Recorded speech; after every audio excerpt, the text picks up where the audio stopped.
the end of 2011, the Welsh Government asked us to communicate the message that smoking in cars poisons children. Scientific evidence had revealed that harm was being done to children by adults who smoked in our car while children were present.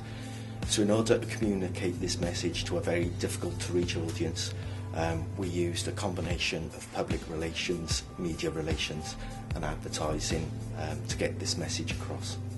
What was innovative for us was the first time we'd done a fully integrated communications campaign, which involved everything from radio commercials, outdoor advertising.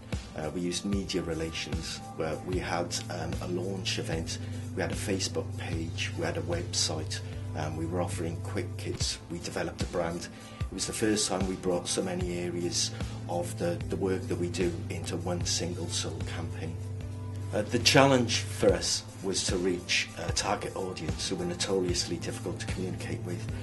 Welsh Government research had shown that manual working class people living in the Welsh valleys were very difficult to communicate to because a lot of their beliefs are quite entrenched in the way they grew up, the environments they've lived in.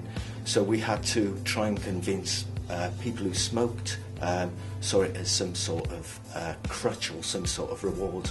We had to convince them, in fact, that to change that habit for the health of their children. So we're particularly proud that we got through to this target audience, although we couldn't use just simple media platforms. It was important to us that we used the same message through every different platform, and we found our way to the audience in numerous different ways.